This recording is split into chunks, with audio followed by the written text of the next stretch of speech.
Welcome back to my channel. Counseling registration May 6 start ஆச்சு. இன்னைக்கு மே 17.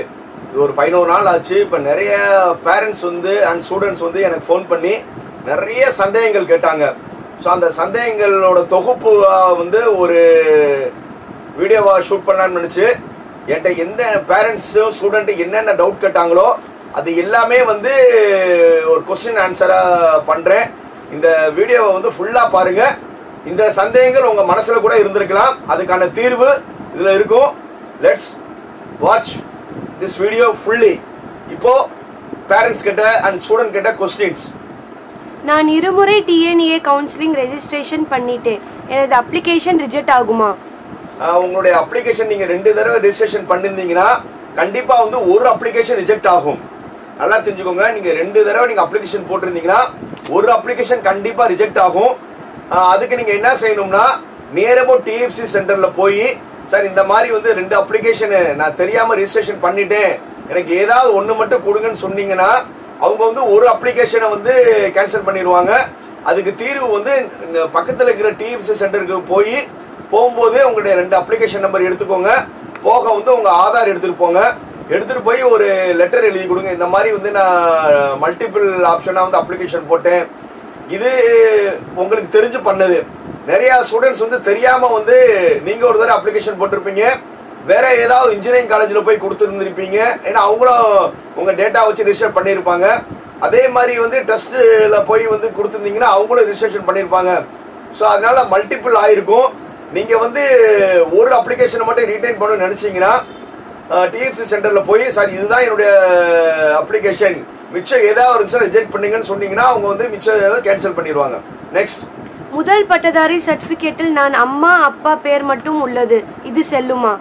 இப்போ ஆக்சுவலா முதல் பட்டதாரி சர்டிபிகேட்னா 3 பேரு, உங்க பேரு அம்மா அப்பா போக உங்களுடைய அப்பாவோட அம்மா அப்பா, உங்க அம்மாவோட அப்பா அம்மா, இந்த 7 பேர் இருந்தாதான் முதல் பட்டதாரின்னு சொல்லுவாங்க. இப்போ நிறைய மையத்துல 3 பேர் தான் போடுறாங்க. நீங்க அப்படி இருந்துச்சுன்னா கண்டிப்பா உங்களுடைய ரிஜெக்ட் ஆகாது. ஆனா நீங்க காலேஜ் சேர்ந்த பிறகு உங்களுடைய முதல் பட்டதாரி சலுகை வர்றதுக்கு கொரிஸ் வரும். அப்போ என்ன செய்வாங்க, அந்த இந்த சர்டிபிகேட்டுக்கு மறுபடியும் அந்த காலேஜ்ல உங்களுக்கு 7 பேரோட சர்டிபிகேட் வாங்கிட்டு வர சொல்லுவாங்க. அதுவரை நீங்க எதுக்கு வெயிட் பண்றீங்க? இப்போதான் டைம் இருக்குல்ல. இப்ப டைம் இருக்கும் போது நீங்க 7 பேர் இதா மாத்தி வச்சுக்கோங்க. முடிஞ்சவரை ஃப்ரீஸ் பண்ணாதீங்க.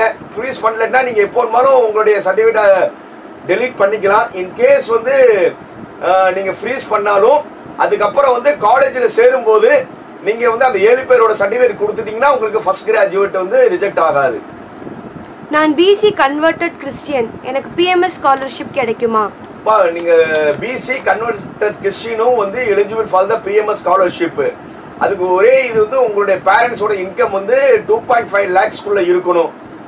அது போக நீங்க பிசி கோட்டால சீட் எடுக்கலாம். அதே நேரத்தில் பிஎம்எஸ் ஸ்காலர்ஷிப் கவர்மெண்ட் எவ்வளவு ஃபிக்ஸ் பண்ணிருக்காங்களோ அது உங்களுக்கு வந்துடும்.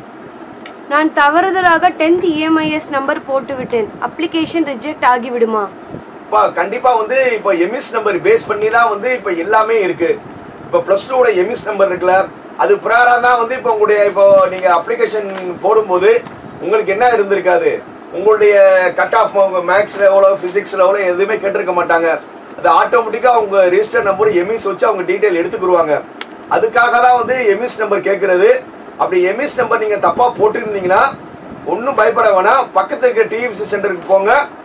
இந்த மாதிரி நான் எம்இஸ் நம்பர் தப்பா போட்டேன்னு சொல்லிட்டு உங்களுடைய +2 இப்போதைக்கு உங்கள்கிட்ட என்ன இருக்கும், டெம்பரரி மார்க் ஷீட், அதை எடுத்துட்டு போய் சார் எம்இஸ் நம்பர் தப்பா போட்டேன்னு சொல்லிட்டீங்கன்னா அவங்க கரெக்ஷன் பண்ணிடுவாங்க.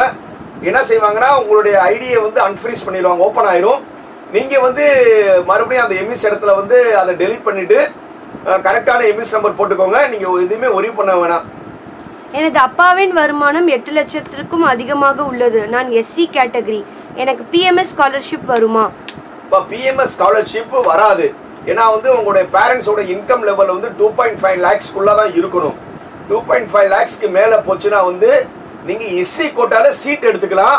அதுல எந்த தடையும் இல்லை. ஆனா உங்களுக்கான ஸ்காலர்ஷிப் வராது.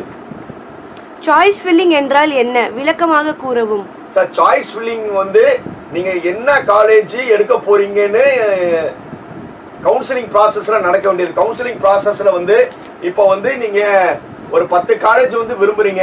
அந்த 10 காலேஜ்ல வந்து நீங்க எப்படி சாய்ஸ் ஃபில்லிங் போடணும்னா அதுக்கான டீடைல் வீடியோலாம் நான் பின்னாடி போடுவேன். அது சாய்ஸ் ஃபில்லிங்னா என்னன்னா, ஃபர்ஸ்ட் வந்து முதல்ல உங்களுக்கு எந்த காலேஜ் கிடைச்சா நல்லது, அது கிடைச்சிருச்சுன்னா ஓகே, இல்லைன்னா ரெண்டாவது எந்த காலேஜ் கிடைச்சா நல்லது, மூணாவது என்ன காலேஜ் நடக்குது, அப்படியே வந்து நீங்க ரொம்ப கேர்ஃபுல்லா வந்து ஃபில் பண்ணணும். அந்த ஃபில் பண்ணும்போது நீங்க வந்து எவ்வளவு சாய்ஸ் வேணாலும் போடலாம். அந்த சாய்ஸ்ல வந்து கம்ப்யூட்டர் எப்படி தரும்னா, நீங்க முதல்ல கேட்ட இருந்துச்சுன்னா கொடுத்துரும் இந்த காலேஜ் இந்த குரூப், இல்ல கம்ப்யூட்டர் வந்து ரெண்டாவது தேடும், அதுல இருந்துச்சுன்னா அதுவும் கொடுத்துரும், அதுவும் இல்லையா 3 4 அப்படியே போய் வந்து நீங்க 41வது இடத்துல வந்து நீங்க ஒரு காலேஜ் ஒரு குரூப் போட்டிருந்தீங்கன்னா கம்ப்யூட்டர் வந்து அந்த இடத்துல வந்து 41ல வந்து நின்று உங்களுக்கு 41 கொடுத்துரும். அதனால வந்து நீங்க அந்த சாய்ஸ் ஃபில்லிங் போடும்போது முன்னாடி இருக்க 40மே வந்து உங்களுக்கு என்னது பிடிக்கிற காலேஜா இருக்கும். சும்மா வந்து நான் ஊடால வந்து இந்த 41 உனக்கு அலர்ட் ஆனது வந்து எனக்கு ஏதோ பேருக்கு போட்டேன் சார், ஒரு சுமாரான காலேஜ் போட்டேன், எனக்கு கிடைச்சிருச்சு சார், இப்போ நான் என்ன செய்யணும்னு சொல்லி நீங்க பண வேணாம். அப்படி ஒரு ஆப்ஷன் வந்து நீங்க 41 சுமாரான காலேஜ் கிடைச்சிருச்சுன்னா அவங்க அப்போ ஒரு மூவ்மெண்ட் சொல்லி ஒரு ஆப்ஷன் இருக்கும். நீங்க இதை அக்செப்ட் பண்ணி இந்த காலேஜ் ஓகேவா, இல்ல வந்து இதோட முன்னாடி நீங்க போட்ட 40 காலேஜுக்குள்ள ஒண்ணு வேணுமானு அப்படி வந்து மூவ் அப்போர்ட்னு சொல்லி இருக்கும். அது போட்டீங்கன்னா முதல்ல இருக்க 40 காலேஜுக்குள்ள ஒண்ணு வந்துடும். இந்த ஆப்ஷன் இருக்கு. அதனால வந்து நீங்க சாய்ஸ் ஃபில்லிங் வந்து கவுன்சிலிங் ஸ்டார்ட் ஆன பிறகு போட வேண்டியது. அதை பத்தி நீங்க ரொம்ப யோசிக்கணும். இப்போதைக்கு நீங்க எந்தெந்த காலேஜ் வேணும்னு ஒரு லிஸ்ட் மட்டும் இப்போ ரெடி பண்ணி வச்சுக்கோங்க. எனது cut off 95, total 330. Engineering counselling seat கிடைக்குமா? சஜஸ்ட் பண்ணுங்க, என்ன படிக்கலாம்னு. கண்டிப்பா வந்து இன்ஜினியரிங் கவுன்சிலிங் கிடைக்கும். அதுல வந்து எந்த மாற்று கருத்தும் கிடையாது. உங்களுடைய கம்யூனிட்டி, உங்களுடைய ஊருக்கு ஏற்ற மாதிரி, உங்களுடைய மார்க்கெட்டுக்கு ஏற்ற மாதிரி கண்டிப்பா கிடைக்கும். ஆனா வந்து கிடைக்கும் சார், நான் வந்து எதிர்பார்க்கிற பெரிய பெரிய காலேஜ்ல கிடைக்குமா? கிடைக்காது. கண்டிப்பா வந்து எல்லா காலேஜுமே நல்ல காலேஜ் தான். நீங்க எதிர்பார்க்கிற இன்ஜினியரிங் காலேஜ் எல்லாமே நல்ல காலேஜ், எதுவுமே வந்து மோசமான காலேஜ் கிடையாது. அதுல வந்து எது பெஸ்டோ பார்த்து சூஸ் பண்ணிக்கோங்க. பட் உங்களுடைய கட் ஆஃப் வந்து 90 கிட்டக்கையும் டோட்டல் வந்து 330 கிட்டக்க இருக்கிறதுனால என்னுடைய சஜஷன் வந்து நீங்க இன்ஜினியரிங் கவுன்சிலிங் இப்ப அப்ளை பண்றது எனக்கு சரியா படலை. ஏன்னா ரொம்ப கட் ஆஃப் கம்மியா இருக்கீங்க. நீங்க இப்ப இந்த கட் ஆஃப் கம்மியா இருக்கிறதுனால நீங்க கண்டிப்பா வந்து மேக்ஸ்ல வந்து மார்க் கம்மியா எடுத்திருந்திருப்பீங்க. இதுக்கு வந்து என்னுடைய பர்சனல் சஜஷன் உங்களுக்கு என்னன்னா, நீங்க வந்து டைரக்டா வந்து பிளஸ் 2 படிச்சிருக்கிறதுனால டைரக்டா வந்து டிப்ளமோல வந்து செகண்ட் இயர் சேர்ந்துடலாம். அப்போ வந்து அங்க என்ன இருக்காது, ஃபர்ஸ்ட் இயர்ல தான் மேக்ஸ் இருக்கும். நீங்க மேக்ஸ்ல இருந்து தப்பிச்சிடலாம். 2 வருஷம் நீங்க டிப்ளமோ படிங்க. அதுல வந்து உங்களுக்கு பிடிச்ச குரூப் எடுத்து டிப்ளமோ 2 வருஷம் படிங்க. 2 வருஷத்துக்கு அப்புறம் வந்து நீங்க இன்ஜினியரிங் லேட்டரல் என்ட்ரின்னு ஒரு ஆப்ஷன் இருக்கு, அதை அப்ளை பண்ணீங்க. மொத்தம் வந்து 10%. ஒரு காலேஜில் 60 சீட் இருந்துச்சுன்னா உங்க 6 சீட் இருக்கும். 180 3 செக்ஷன் கம்ப்யூட்டர் சயின்ஸ் ஏதோ பிரான்ச் இருந்துச்சுன்னா உங்களுக்கு 18 சீட் இருக்கும். ஸோ அதனால நீங்க அப்போ அப்ளை பண்ணாலும் நீங்க டைரக்டா செகண்ட் இயர் போயிடலாம். இன்ஜினியரிங்ல வந்து நீங்க ஃபர்ஸ்ட் இயர் படிக்க வேணா டைரக்டா என்ன போயிடலாம், செகண்ட் இயர் போயிடலாம். அதனால வந்து உங்களுக்கு அங்கேயும் வந்து என்னது மேக்ஸ் வந்து தப்பிச்சிடுவீங்க. ஸோ அதனால வந்து என்னுடைய பர்சனல் சஜஷன், நீங்க மேக்ஸ்ல இருந்து ஈஸியா தப்பிக்கிறதுக்கு go for polytechnic. First year இல்லாம டைரக்ட் செகண்ட் இயர்ல படிப்பீங்க. ஃபர்ஸ்ட் இயர்ல மேக்ஸ் தப்பிச்சிடுவீங்க. லேட்டர் என்ட்ரில இன்ஜினியரிங் படிச்சீங்கன்னா அங்கேயும் ஃபர்ஸ்ட் இயர்ல தான் மேக்ஸ் அதிகமா இருக்கும். அதுவும் வந்து நீங்க எஸ்கேப் ஆயிடலாம். ஸோ அதனால டிப்ளமோ இன்ஜினியரிங் போங்க. உங்களுடைய கேரியர் வந்து நல்லபடியா வர்றதுக்கு வாழ்த்துக்கள். அது போக நீங்க டிப்ளமோ முடிச்சுட்டு போனீங்கன்னா உங்களுக்கு நிறைய வந்து ஸ்கில் வந்துடும். ஏன்னா ஏற்கனவே வந்து நீங்க டிப்ளமோல டெக்னிக்கல் டேர்ம்லாம் படிச்சிருவீங்க. அதோட எக்ஸ்டென்ஷன் தான் இன்ஜினியரிங்ல இருக்கும். நான் ஆர்ட்ஸ் காலேஜில் பிஎஸ்சி மேக்ஸ் சேர்ந்துட்டேன். இன்ஜினியரிங் கவுன்சிலிங் அப்ளை செய்துள்ளேன். நல்ல காலேஜ் கிடைத்தால் இன்ஜினியரிங் போகவா அல்லது பிஎஸ்சியே படிக்கவா? அதாவது இப்ப நீங்க வந்து பிஎஸ்சி சேர்ந்துட்டீங்கன்னு சொல்றீங்க. இப்போ வந்து நீங்க சேர்ந்தனால வந்து இப்ப பிஎஸ்சி போயிட்டு இருங்க. கவுன்சிலிங்கான ப்ராசஸ் வந்து 2 மாசம் ஆகும். 2 மாசத்துக்கு அப்புறம் வந்து ஃபர்ஸ்ட் ரவுண்ட் செகண்ட் ரவுண்ட் உங்களுடைய கட் ஆஃப் எவ்வளோன்னு நீங்க சொல்லல. உங்களுடைய கட் ஆஃப்க்கு ஏற்ற மாதிரி வந்து ஒரு நல்ல காலேஜ் கிடைச்சா எப்பவுமே வந்து engineering is a better choice. ஏன்னா உங்களுடைய கேரியர் பார்த்து வந்து டீம் லீடர் அந்த மாதிரி வந்து growth ஆகும். அதே மாதிரி வந்து சார் நான் வந்து சேர்ந்த பிறகு வந்து நான் ஒரு ஆர்ட்ஸ் காலேஜில் சேர்ந்துட்டேன், +2 டிசிலாம் இங்கே கொடுத்துட்டேன், அவங்களோட டிசி தான் கொடுப்பான்னு சொன்னாலும் நீங்கள் அதை பற்றி ஒரி பண்ண வேணாம். நீங்கள் எப்போ வந்து நீங்கள் அந்த ஆர்ட்ஸ் காலேஜ் விட்டு வந்தாலும் அவங்களுடைய டிசி கொடுத்தாலும் நீங்க அந்த புதுசா சேர போற இன்ஜினியரிங் காலேஜ்ல அந்த டிசி கொடுத்தாவே போதும். நீங்க அதை பத்தி ஒரி பண்ண வேணாம். இப்போ டைலமால இருக்கிறனால இப்போ நீங்க சூஸ் பண்ணிருக்கிற சாய்ஸ் வந்து பெட்டர் சாய்ஸ். இப்போதைக்கு நீங்க ஆர்ட்ஸ் போயிட்டு இருங்க. பெட்டர் வந்துச்சுன்னா நீங்க மாறிக்கோங்க. கவர்மெண்ட் காலேஜ்ல சேர்ந்தா பிளேஸ்மெண்ட் இருக்காது என்ன சொல்றாங்க, உங்க கருத்து என்ன? சார், கவர்மெண்ட் காலேஜ்ல கிடைச்சா பிளேஸ்மெண்ட் இருக்காதுன்னு பிரைவேட் காலேஜ்காரங்க வந்து கிளப்பி விட்ட ரூமர் கூட வச்சுக்கோங்க. ஏன்னா இப்போ வந்து இப்போ நீங்க எம்பிபிஎஸ்ல எல்லாம் பண்ணீங்கன்னா நீங்க வந்து மெடிக்கல் காலேஜ் தானே போவீங்க.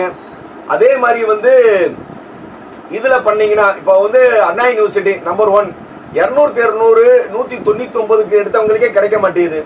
அடுத்தது வந்து எவ்வளோ கவர்மெண்ட் எய்டட் காலேஜ் வந்து ஒரு 3 இருக்கு. கவர்மெண்ட் காலேஜஸ் வந்து 10க்கு மேல இருக்கு.